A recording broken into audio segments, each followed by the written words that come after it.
welcome to another EVA Media World of Business Aviation podcast. Thank you for joining us and do give us your feedback. I'm Paul Eden, editor of EVA Magazine, and joining me this time I have Alex Durand, CEO of SaxonAir. Now, Alex has been a guest before. He's become our kind of commentator on the world of aviation, and he's agreed to come back and have a little chat with me about last month's Farnborough International Airshow. So welcome, Alex. It's good to have you back. Hi, Paul. Nice to see you again. So normally at this point, I would say 3-minute pitch, tell me all about SaxonAir, but we all know about SaxonAir and the wonderful work that it does, except I've noticed on LinkedIn and elsewhere, lots about, you've got this, I think, pilot training program or something, lots of young, enthusiastic people with electric aeroplanes and otherwise. So just wondered, 3 minutes, can you tell me what that's all about? Very kind of you to ask. Yeah, so the flight school sort of happened by accident, like a few things we seem to end up doing. I think we've been talking a lot about the electric aircraft, and we wanted to set up flight experiences for that. Of the many things we are not, or we were not a flight training school, and we've got enough going on, so we thought we won't do that. However, we filled in the forms for a flight training school, and it turns out we've got everything you need, including instructors.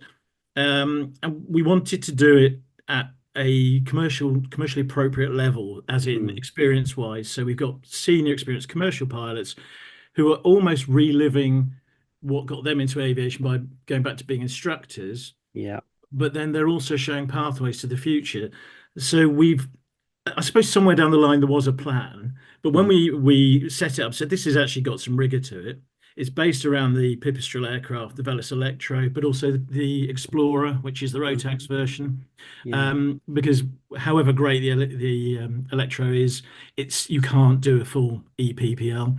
And actually, once we stop showcasing it as zero emissions training aircraft and all the good stuff, if you want to go on a commercial pilot, there aren't enough electric aircraft for you to progress with. So we thought actually start with, and the Explorer is an amazing aircraft, for a light training aircraft. So but what we really struck us was then, as soon as you say it's low zero emissions, suddenly everyone is interested in flying, and their kind of problems with it tend to be parked. And then you just see what gets us all into aviation: the smiles, the excitement, the enthusiasm. And nothing's changed since I got into it to learn to fly. And I think it's really reconnected all of us with it. For us, it's just to really push that on, but keep it as pure to the identity of low zero emissions as we can, not get accidentally just, we need flight training schools, which is another issue. It's flagged. However, there's plenty around, and we want to sort of try and set up one which is really on the low zero emission side. That's just brilliant. Just brilliant. I love the enthusiasm that it's generating. And that kind of was part of the reason why I wanted to set up this podcast to discuss the Farnborough Airshow. It was from the sort of commercial point of view, but also the enthusiast point of view. Here's a bunch of planes, let's go look at them kind of thing.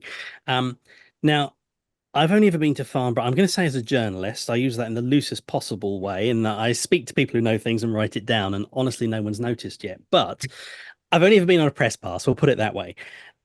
From your point of view, I can see why SaxonAir would go to eBase or the Air Charter Expo in September. I get that completely, because that's all business aviation.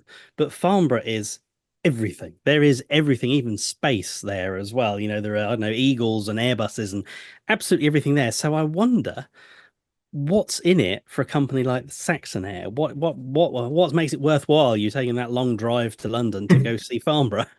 I did wonder that several times on the long run to Farnborough. Why? No, it's a really good question, and I think it's quite complicated. So ordinarily, I would ordinarily give it a miss. I will go if there are business aviation representations, it's an OEM or somebody there's a reason to go there. BBJ doing something, I will find a reason to. It's opportune, and there's always things to get out of it. We went a couple of years ago with Nebo Air again to showcase the Velis Electro, which is great, in the sort of innovation hall, and that was really interesting. But when you were talking about that, there was a point where I thought, actually, I can't justify going, so this would be a really dull conversation. That's what I thought Farnborough was probably like. But actually, because we were going, I met somebody who's developing an eVTOL, which we have a tentative relationship with. So that was the justification. A couple other meetings we tagged in. But it just strikes you that it's just gigantic. And considering how big eBase is, business aviation, you wouldn't know it was there. I No. mean, the thing that hits you is the scale of the industry, the Mhm. aerospace and aviation is Yeah. just enormous. Yeah. Yeah. No, absolutely there.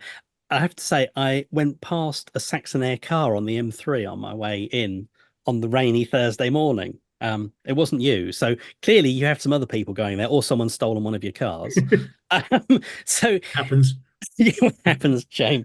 So, I mean, presumably you choose some other people to go along as well. Are they going there perhaps as part of the enthusiasm for aviation that you clearly have as a company, and also for business reasons? I mean, who else gets to go along?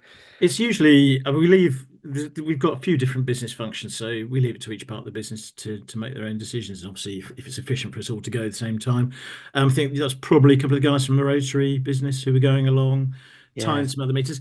It's like most.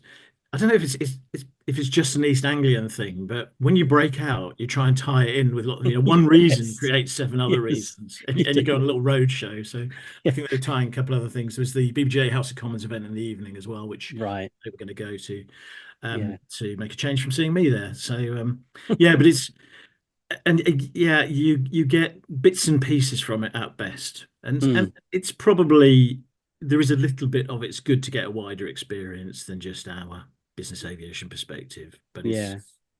Yeah. if you're busy, it's hard to justify, if I'm honest. Sure. I mean, I have to say, you mentioned that East Anglian thing. For me, to drive to Farnborough is 3.5, 4 hours. That's a reasonable run. It was raining, so it took a bit longer.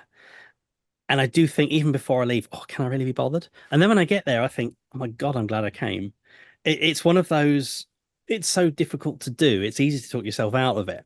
But I agree, the scope seemed bigger than ever to me from the static park. But I think you probably spent your time in the halls, did you, rather than wandering around outside? Well, I think because as I say, it was I was only there probably about 5 hours. I had to get back that evening, so I actually missed Right. the air show, which is I suppose which means to me I can justify it more because I wasn't there for the fun bit. I was there for a couple of Yeah. meetings that justify themselves. But actually, I Yeah. had quite a bit of time in between, and I had this phrase which it's just a crazy mashup.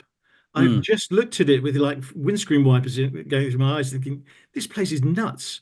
It's yeah. just like everything. It's like chaos theory. It's Yeah. like just throw everything in aviation, see where it all lands. Oh, there's a rocket. There's somebody with a missile. There's a submarine. It's an air show. Never mind. Yeah. Yeah. Yeah. So I walked through hall one for about 10 minutes, and I did get the impression that someone had taken aviation, thrown it in the air, and where the bits had landed, they'd put a booth about that. So I just walked through, and I thought, if I could be here for every single day, I could just, this would be such a joyous thing to just wander around. So next year, if anyone's listening, if anyone wants to pay me just to wander around for 5 days, I'll very We should happily be do much that. nicer about it then, shouldn't we? It's amazing, Well, invaluable experience. it's, I think that if I were to choose one word, I would say it was overwhelming. Um, Yeah. because as an aviation nerd, I want to see everything, and there's too much of everything, and I just kind of think, oh, I can't really see anything because of everything. So yeah, okay. So you had some hall time to wander around. You had your pre-arranged meetings as well. I mean, how do you balance the a meeting in that environment? Because it's so busy and so hectic. Is it possible to sit down and actually do some business? Yeah, I think yeah, you find a spot. I mean, I think the interesting thing, it seems to be overwhelming for everyone unless you're wearing some sort of military uniform. I think for most people, it's bigger than something we're used to. So, yeah, it's about, I'm the one with the glasses and the red rose stood by the bin sort of thing. Yes. And but then actually, it was worth it. I had a really really good couple of meetings, and there's obviously there's a couple of the chalets and stuff. So obviously there's the invitation. As I say, you have pre-arranged meetings, which is slightly different. But yeah, as ever, it's about the face to face. There's Mm, a chance to really, only a couple of meetings. It was worth it. People I haven't met in person that I have, and it develops a relationship and a better understanding. And yeah. I think the backdrop almost helps because it's almost so big that Mm, you just concentrate on your own topic. yeah.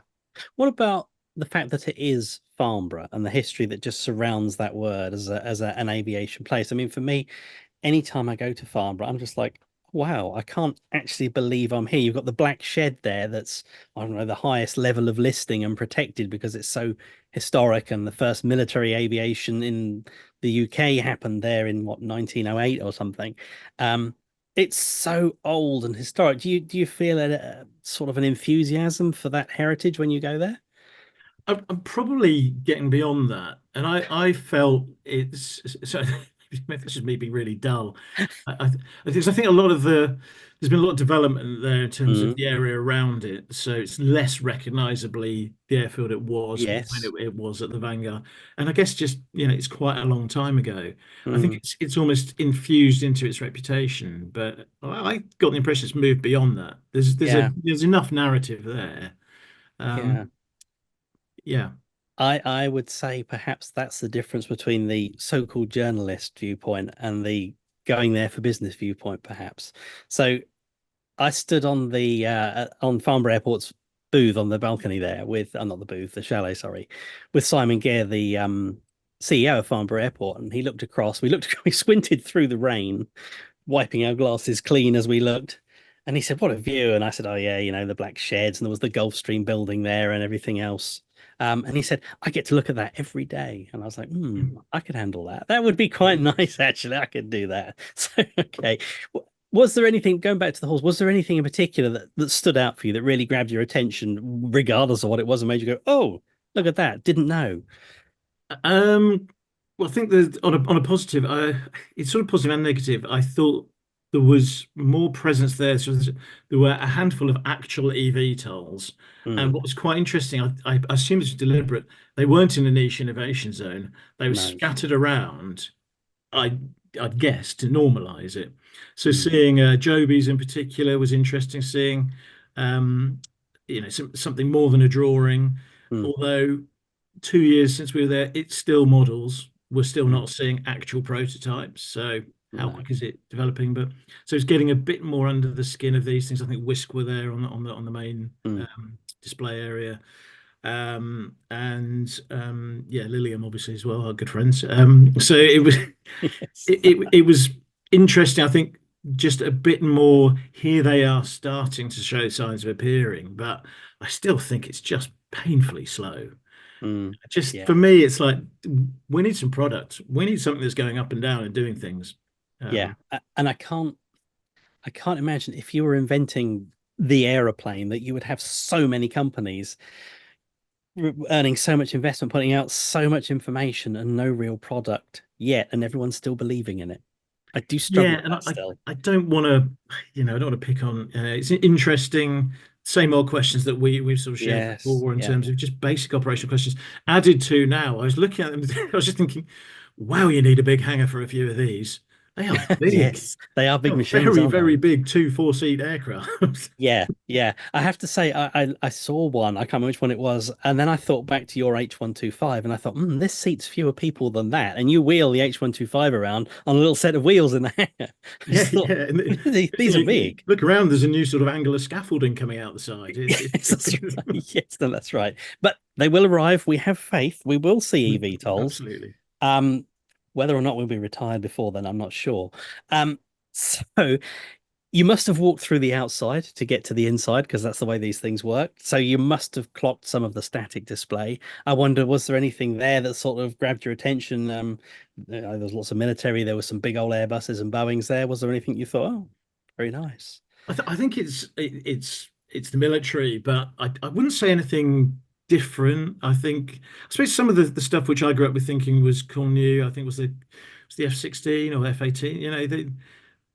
They're kind of looking a bit old, and for me, they were Yeah, always like a bit cutting edge. But that shows yeah, my age. yeah. I think the military hardware is the thing that knocks you sideways. Really, it's Mm. pretty spectacular. Yeah, Um, yeah. So you're based over at Norwich Airport, so you're very familiar with the F-15Es out of Lakenheath. yes, yeah. It was really nice to see F-15s on the ground. Really nice That's to one, yeah, see yeah. there was an F-35 there as well, a couple of F-16s. And like you say, I was thinking about this before we started chatting here. the most impressive thing I saw, and to be honest, I saw it take off and disappear into a cloud, but I'd streamed the display the day before, was the F-15. I think it's called the QA or something like that, the Qatari F-15, the latest generation F-15. And I realized I first saw an F-15 at the Mildenhall Air Fete in 1979. Wow.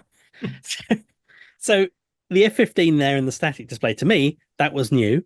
But I think the newest of those were delivered around 1990, 91, the ones that are based at Lakenheath.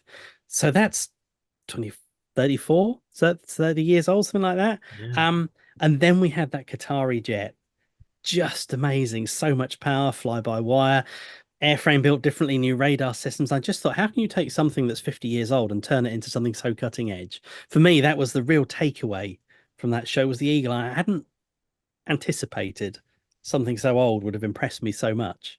So No, I can see that, and I guess that's the thing with these military programs. You're talking about the F-35, and talking about. I know there's conversations about the its ultimate succession. Yeah, it's a reminder that these things are built for the very long term. So, yes, which I yeah, don't think we do that kind of long term planning anymore. But yeah, it's no, that's a really good point. yeah, yeah, no, absolutely. And they take so long to develop. So we were talking about eVTOL there.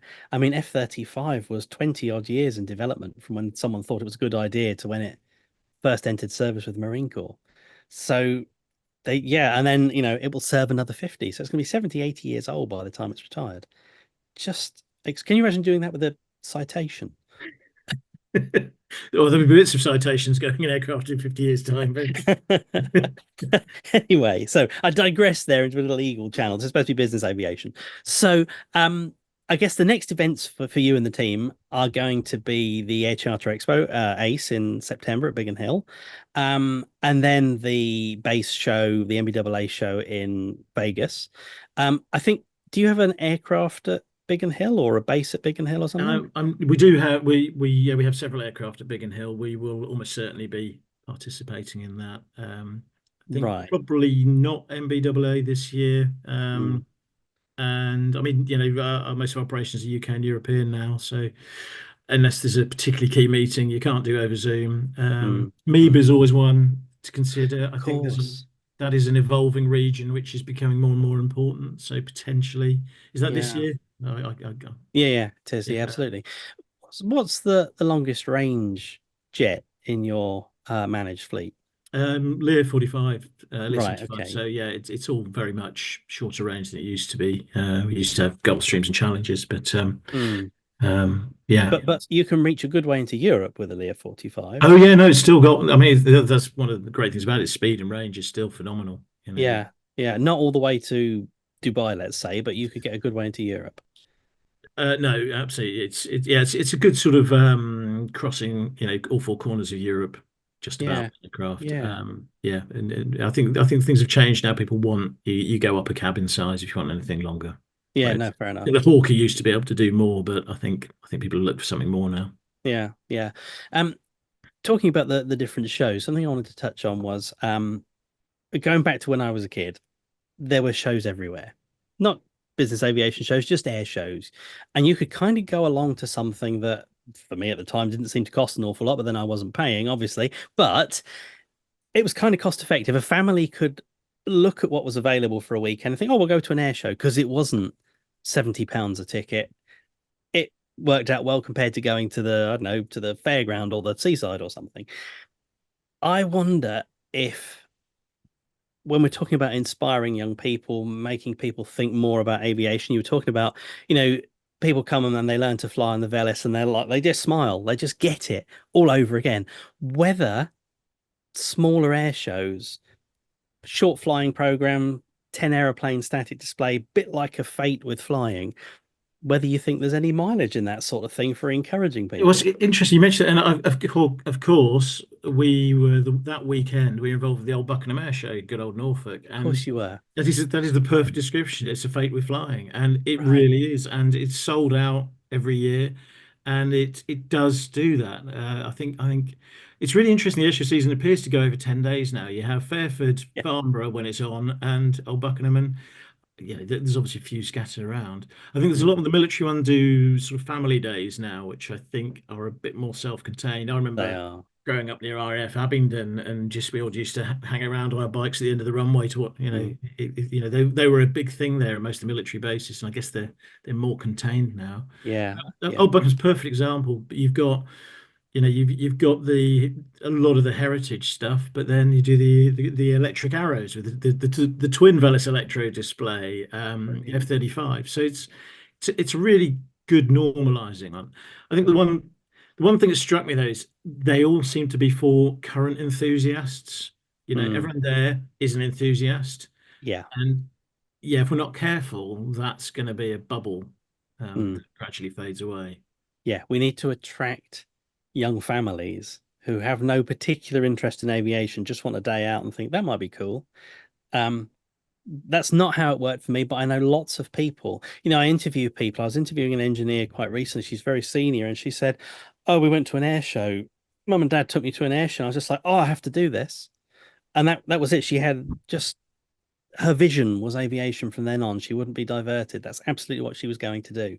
I just think we need a little bit more of that, really. I think we need it's everything really. I think we're a more insular industry than we realise, and so one of the things we were involved at Buckingham was we have this um, Innovate Studio initiative, which is about some actual hands-on STEM work around aviation. So it's exactly that. Yeah. We we hook in the kids innocently going for an ice cream. So I've got to say this in an appropriate way. And they come and bang and smash things, and we explain electric aviation. They get to go on practical activities, and it's over and over. It's just repeated. This goes back to really where the flight school comes from, and everything related is the earlier the better. Very few people come in there and go, no, it's boring.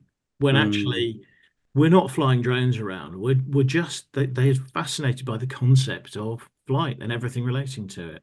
Mm, mm. So, last question then is based on sort of the experience of your people delivering that. So, again, this relates back to flying school as well. I was speaking to a very senior pilot some years ago. He'd flown Sea Harriers and he'd come back as a reservist to teach the very basic fundamentals of flight on the tutor. Um, and he said he hadn't thought about flying that hard in probably 30 years because he knew how to do it, but you have to deconstruct it to teach someone else to do it. And there were a couple of things that he realized he had never understood when he went back to that fundamental level. He was like, oh, that's why we do it that way, or that's why that happens. And I just wonder when your team go and deliver something like the old Buckingham experience, do they come away kind of re-infused and thinking, oh, we never thought of it that way, or here's a great idea to take this forward? Yeah, that's exactly what's happened, and it's almost an unintended consequence. You pick somebody who's got right experience and can do, but they're not doing what they do to be teachers. Mm, But what I don't think they're appreciating is I'm seeing how much they are getting out of that. You're seeing them coming to life. They've got some really interesting to see once they explain things and can relate it again. It does. It's like the years just roll away, mm, and I don't think people realize quite how much they're giving, of their experience. And so yeah, it's really something we've noticed and don't want to lose as well. You want to do it for the right reasons, but actually be a bit selfish and realize you can still get something out of sharing. yeah, that's an absolutely brilliant sentiment. And given that the time is moving on, I'm going to leave it there. We didn't really talk greatly about Farnborough at all, but we covered an awful lot of air shows and young people. And I just think that's an absolutely brilliant subject that the industry needs to return to over and over again. So for now, I'm going to say thank you very much, Alex. That's it for today's World of Business Aviation podcast. As I always say, please let us know what you thought. Please let us know if you've got any other ideas for guests or anything we could do better or any questions we should be asking. We can get Alex back and really tax him next time. But for now, Alex, again, thanks you so much. Excellent, Paul. Good talk. Thank you. Thanks.